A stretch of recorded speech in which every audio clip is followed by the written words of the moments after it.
محترم حضرات، معزز سامعین کرام، اللہ تبارک و تعالی نے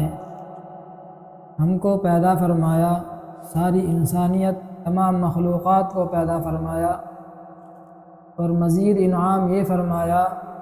کہ اللہ تبارک و تعالی نے ایمان کی دولت سے سرفراز فرمایا۔ ایمان ایک ایسی دولت ہے کہ انسان کے پاس کچھ بھی نہ ہو، صرف ایمان ہو اور اس کے اعمال صحیح ہوں، اس کا خاتمہ بالخیر ہو جائے تو ایسا آدمی کامیاب ہے۔ اور اگر سب کچھ ہو لیکن ایمان نہ ہو تو ایسا آدمی محتاج ہے، غریب ہے اور آخرت کے اعتبار سے ناکام ہے۔ آج مسلمانوں کے اندر جہاں بہت ساری خرابیاں ہیں، ان میں سے ایک بڑی خرابی الحاد ہے، فکری الحاد اور عملی الحاد۔ عملی الحاد وہ یہ ہے کہ آدمی دین سے دور ہو جائے، دینی تعلیمات سے دور ہو جائے، قرآن اور سنت کے احکامات کو ہلکا سمجھے، ان پر عمل کرنے کو وقت کا ضیاع سمجھے۔ فکری الحاد وہ یہ ہے کہ انسان اللہ تبارک و تعالی ہی کا انکار کر دے، یہ کہے کہ کوئی اس کائنات کا بنانے والا ہی نہیں ہے، یہ کائنات خود بخود وجود میں آ گئی۔ انسان دین سے دور ہو جائے، بظاہر کلمہ بھی پڑھے، اپنے آپ کو مسلمان بھی کہے، سارے کام کرے، لیکن وہ کچھ عمل ایسے کرے یا اعمال کو اس طریقے سے چھوڑ دے ہلکا سمجھ کر کے کہ اس کے ایمان کو خطرہ لاحق ہو جائے۔ چنانچہ ہم دیکھتے ہیں کہ بہت سے مسلمان دنیا کو بہت زیادہ اہمیت دیتے ہیں، لیکن جہاں دین کا معاملہ آتا ہے تو اس کو ہلکا سمجھ بیٹھتے ہیں اور یہ سمجھتے ہیں گویا کہ دین کے پیچھے اپنا وقت، اپنا مال لگانا، یہ وقت کو ضائع کرنا ہے، مال کو ضائع کرنا ہے۔ ایک حدیث پاک میں نبی کریم صلی اللہ علیہ وسلم نے ارشاد فرمایا، ایک وقت ایسا آئے گا کہ انسان اپنی بیوی سے زنا کرے گا۔ صحابہ کرام کو تعجب ہوا کہ آخر اپنی بیوی سے زنا، یہ تو سمجھ میں نہ آنے والی بات ہے، لیکن اس کی جو ہے کئی شکلیں ہیں، کئی صورتیں ہیں۔ اس کی ایک شکل علماء نے یہ بیان فرمائی ہے کہ آدمی کوئی جملہ اپنی زبان سے اس طریقے کا نکال دے کہ آدمی ایمان سے خارج ہو جائے، کافر ہو جائے۔ مثلا بات چیت چل رہی ہے اور کسی نے کہا کہ میرا مکان تو مسجد کے پیچھے ہے، تو سامنے والے نے یہ کہا کہ اچھا اللہ تعالیٰ کی پچھواڑے، تو آدمی کافر ہو گیا، ایمان سے نکل گیا۔ اتنا کہتے ہی ایمان سے نکل گیا، اس لیے کہ اللہ تبارک و تعالیٰ کی توہین ہو گئی۔ اس طریقے کا جملہ بولنا، کوئی جملہ اپنی زبان سے اس طریقے کا نکال دینا کہ جس سے دین کی چھوٹی سے چھوٹے کسی عمل، کسی حکم یا آپ صلی اللہ علیہ وسلم کی کسی سنت کی توہین ہو جائے، اس کے اندر ہلکا پن پیدا ہو جائے، تو اس سے آدمی کافر ہو جاتا ہے۔ تو اگر اس طریقے سے آدمی نہ بولا تو کافر ہو گیا۔ اب اس کو معلوم ہی نہیں ہے کہ میں جو ہے ایمان سے نکل گیا، اب وہ اپنی بیوی کے ساتھ رہ رہا ہے، تو وہ جتنے دن اپنی بیوی کے ساتھ رہے گا وہ زنا کر رہا ہے، اس لیے کہ اگر وہ ایمان کی تجدید نہیں کرے گا تو وہ کافر ہی رہے گا۔ ایمان کی تجدید بھی کرنی پڑے گی اور دوبارہ نکاح بھی کرنا پڑے گا۔ اسی طریقے سے اگر دو آدمیوں کے درمیان بات چیت چل رہی تھی اور ایک نے کہا کہ بھئی اس کے اندر شریعت کا حکم یہ ہے، تو سامنے والا بولا کہ شریعت کو رکھ اپنے پاس، تو اس سے آدمی کافر ہو گیا، ایمان سے نکل گیا۔ اس طریقے کے جملے جو ہیں نوجوانوں کی زبانوں پر ہم آئے دن سنتے رہتے ہیں اور زبان زد ہیں اس طریقے کے جملے بولنا۔ آدمی اپنی شیخی میں اپنے آپ کو بڑا سمجھتے ہوئے اور اپنی بات کو اونچا کرنے کے لیے، اپنی بات کو باوزن کرنے کے لیے اس طریقے کے جملے اپنی زبان سے نکالتا رہتا ہے، تو اس سے آدمی کافر ہو جاتا ہے۔ اسی طریقے سے کسی آدمی نے اپنی بیوی کو طلاق دی اور اس کا ایک مقام ہے معاشرے کے اندر، 3 طلاق دے دی یا اسی طریقے سے طلاق بائن دے دی کہ جس سے جو ہے بیوی نکاح سے فوراً خارج ہو جاتی ہے، لیکن اپنی بے عزتی کے خوف سے کسی کو بتلایا نہیں، رہ رہے ہیں ساتھ میں اسی طریقے سے، کسی کو نہیں بتلایا،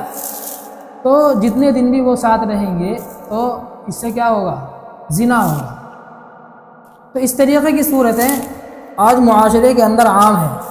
بہت سے مسائل اس طریقے کے آتے ہیں کہ آدمی نے اپنی بیوی کو طلاق دے دی اور 3 طلاق دی، لیکن اب اس کو کسی نے بتلایا کہ بھائی اب تو یہ تیری بیوی تیرے لیے حرام ہو گئی ہے، رکھنا جائز نہیں ہے، اب تو حلالہ کروانا پڑے گا، بغیر حلالے کے نہیں، تو اب اس کو شرم بھی آ رہی ہے کہ بھلا میں حلالہ کرواؤں، یہ تو میرے لیے بہت ہی شرم کی بات ہے، میری تو پورے معاشرے کے اندر تھو ہو جائے گی۔ اب وہ آ کر کے مفتی صاحب کے پاس یہ کہہ رہا ہے کہ میں نے 3 نہیں، میں نے تو 2 دی، جھوٹ بول رہا ہے۔ تو انسان کے سامنے جھوٹ بولنے سے جو اس نے 3 دی ہیں، جو اللہ تبارک و تعالیٰ کے علم میں ہے، وہ حقیقت بدل نہیں جائے گی، وہ حقیقت تو جوں کی تو رہے گی۔ اس کی بیوی اس کے نکاح سے نکل چکی، تو اب وہ جتنے دن اپنی بیوی کے ساتھ میں رہے گا اس طریقے سے، تو یہ حرام کاری ہوگی۔ اسی طریقے سے بہت سی مرتبہ آدمی یہ کرتا ہے کہ کوئی تکلیف، کوئی پریشانی آدمی کے اوپر آئی، تو اس پریشانی میں آدمی یہ کہہ دیتا ہے کہ اللہ تعالیٰ کو تکلیف دینے کے لیے میں ہی ملا ہوں، تو یہ کلمہ کفر ہے، آدمی کافر ہو جاتا ہے، لیکن پتہ ہی نہیں ہمیں۔ اسی طریقے سے آدمی نے بول دیا کہ میرے تو جتنے دشمن ہیں اللہ تعالیٰ سب کے ساتھ اچھا کرتا ہے، میرے ساتھ ہی برا کرتا ہے اللہ تعالیٰ، میں تو کتنی بھی دعا کر لوں اللہ تعالیٰ تو میری دعا قبول ہی نہیں کرتا،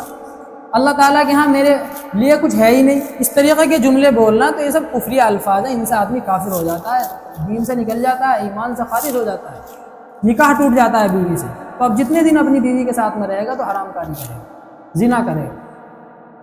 تو اس طریقے کی چیزیں یہ ہمارے معاشرے میں عام ہیں۔ تو سب سے جو قیمتی چیز ہے وہ ایمان ہے۔ اگر ایمان ہی ہمارے پاس نہیں رہے گا تو ہم چاہے ہمارے پاس کتنی بھی دولت ہو دنیا کی، ہم ایک فقیر اور قلاش آدمی ہیں، اور اگر ہمارے پاس کچھ بھی نہ ہو، صرف ایمان ہو، آدمی کے پاس کھانے کو نہ ہو۔ صحابہ کرام کے واقعات آپ نے پڑھے بھی ہوں گے بہت سنے، اور جو ہے سنے بھی ہوں گے بیانوں کے اندر، کہ صحابہ کرام کے پاس کھانے کے لیے 3 دن تک کچھ نہیں ہوتا تھا۔ حضرت ابو ہریرہ رضی اللہ تعالی عنہ بھوک کی وجہ سے بے ہوش ہو جاتے تھے، کچھ نہیں تھا لیکن ایمان تھا، تو اس کی وجہ سے وہ مطمئن تھے اور خوش تھے کہ کچھ نہ ہو یہ منظور ہے لیکن ایمان تو کم سے کم محفوظ ہے۔ لیکن آج ہمارے نوجوانوں کی حالت یہ ہے کہ دین سے دوری، علماء سے دوری، علماء کو جو ہے حقیر سمجھنا۔ یہ بھی لکھا ہوا ہے کتابوں کے اندر کہ اگر کوئی آدمی علماء کو حقیر سمجھے اس وجہ سے کہ یہ مولوی ہے، کسی کے سامنے مولویوں کا تذکر آ جائے تو بس سارے مولویوں کو جو ہے اپنی لپیٹ میں لے لے گا کہ یہ مولوی تو ایسے ہی ہوتے ہیں، ان کا تو کام ہی جو ہے حرام کی کھانا ہے، ان کا تو کام ہی جو ہے چندہ کر کے کھانا ہے، مانگ کر کے کھانا ہے، یہ تو بہت ہی بدتمیز ہوتے ہیں۔ دنیا کے اندر جتنی پریشانی آ رہی ہے مولویوں کی وجہ سے آ رہی ہے۔ معاشرے کے اندر کوئی بھی برائی ہوگی، کوئی بھی کام ہوگا تو اس کا ٹھیکرا کس کے اوپر پھوڑیں گے؟ مولوی کے اوپر۔ تو کتاب کے اندر لکھا ہوا ہے کہ اگر کوئی آدمی علماء کی توہین کرتا ہے، علماء کو ہلکا سمجھتا ہے، تو اس کے اوپر بھی کفر کا اندیشہ ہے، اس لیے کہ عالم کے پاس میں قرآن اور سنت کا علم ہے، اللہ تبارک و تعالیٰ کا علم ہے، اور وہ ایسے آدمی کو ہلکا سمجھ رہا ہے، تو لکھا ہوا ہے کہ کفر کا اندیشہ ہے۔ تو یہ تمام چیزیں وہ ہیں جو آج کل ہمارے معاشرے کے اندر عام ہیں۔ تو اپنی زندگی کے اندر ہم علماء سے اپنا رابطہ مضبوط رکھیں اگر ہمیں اپنے ایمان کو محفوظ رکھنا ہے۔ جس طریقے سے وبا پھیلی ہوئی ہو، اور اگر آدمی ڈاکٹروں سے اپنا رابطہ نہ رکھے، گھر کے اندر وبا آ گئی، سارے کے سارے بیمار ہو گئے، اب یہ جو ہے گھر کے اندر سکون سے بیٹھا ہوا ہے کہ کچھ نہیں ہوگا یہ، لیکن جب وبا آئے گی تو سب کو لپیٹے میں لے گی۔ اب ہونا کیا چاہیے کہ ڈاکٹر کے پاس جائے، اس کو بیماری بتائے، اس سے دوائی لے تو فائدہ ہوگا۔ اسی طریقے سے فتنوں کے دور میں علماء سے اپنا رابطہ مضبوط رکھیں۔ یہ جو ہے فتنوں کا دور چل رہا ہے، آدمی یوٹیوب پر بیٹھ کر کے، انٹرنیٹ پر جو ہے بیٹھ کر کے پتہ نہیں کیسی کیسی باتیں سنتا ہے، کوئی کچھ کہہ رہا ہے، کوئی کچھ کہہ رہا ہے۔ اب اس کو قرآن اور سنت کا علم ہے نہیں، اب جو سامنے والا کہہ رہا ہے بس اسی کو سچ جو ہے یہ آدمی سمجھ رہا ہے، حقیقت سمجھ رہا ہے۔ لیکن علماء سے اگر رابطہ ہوگا تو جا کر کے معلوم تو کرے گا کم از کم، اگر اس کو اپنے ایمان کی فکر ہوگی، اپنے آخرت کی فکر ہوگی تو جا کر کے پوچھے گا تو صحیح کہ آخر یہ بات ٹھیک بھی ہے یا نہیں ہے۔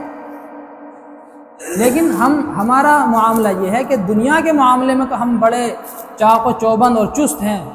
بڑی ہماری آنکھیں کھلی ہوئی رہتی ہیں، ذرا سی بات کا ہم کو خیال رہتا ہے کہ مجھ کو اس چیز میں نقصان نہ ہو جائے۔ لیکن دین کے معاملے میں ہمیں کوئی احساس نہیں ہوتا کہ ہمارا آخرت کا کوئی نقصان نہ ہو جائے، اس لیے دین کے معاملے میں سب سے زیادہ ہم کو چست اور اپنی آنکھیں کھلی رکھنے کی ضرورت ہے۔ یوٹیوب پر، انٹرنیٹ پر ہر ایک کو سننے کی اور پڑھنے کی ضرورت نہیں ہے، بلکہ جو ہمارے معتبر علماء ہیں ان سے جا کر کے پوچھیں کہ آخر ہم سنیں کسے، علماء سے پوچھیں پہلے جا کر کے کہ آخر ہم یوٹیوب پر کس کی تقریر سن سکتے ہیں، کس کی نہیں سن سکتے ہیں۔ اب یوٹیوب پر تو پتہ نہیں کیسے کیسے دہریے بیٹھے ہوئے ہیں، ملحد بیٹھے ہوئے ہیں جو خدا کا انکار کر رہے ہیں، حالانکہ یہ تو ایک ایسی چیز ہے کہ جس کو ایک جاہل سے جاہل آدمی بھی سمجھ سکتا ہے کہ دنیا کی کوئی چیز بھی بغیر کسی کے بنائے نہیں بن سکتی، بغیر کسی کام کے کرے کوئی چیز نہیں ہو سکتی۔ ایک گاڑی بھی ہے، جیسے کہ بہت سے لوگ کہہ دیتے ہیں کہ جی ایسا کچھ نہیں ہے، ہم نے کار دیکھی ہے کہ خود بخود چلتی ہے، جاپان کے اندر، چین کے اندر کاریں خود بخود چلتی ہیں۔ ارے وہ خود بخود اس لیے چل رہی ہے کہ پہلے اس کو بنایا گیا ہے، اس کے اندر ایسا سافٹ ویئر پہلے اس کے اندر ڈالا گیا ہے، اس کو جو ہے کسی کمپنی نے تو بنایا ہوگا، یا خود بخود بن گئی وہ گاڑی؟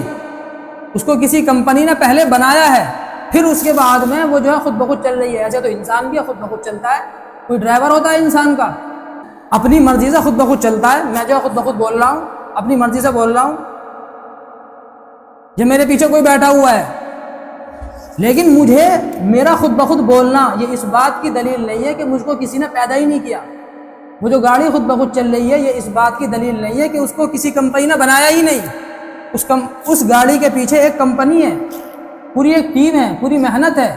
تب جا کر کے وہ گاڑی وجود میں آئی۔ تو یہ تو ایک ایسی چھوٹی سی چیز ہے کہ جس کو ہر جاہل سے جاہل آدمی سمجھ سکتا ہے۔ تو ہمیں اپنے علماء سے رابطہ مضبوط کرنے کی ضرورت ہے۔ اللہ تبارک و تعالی ہمارے ایمان کی حفاظت فرمائے۔ آخر دعوانا الحمدللہ رب العالمین۔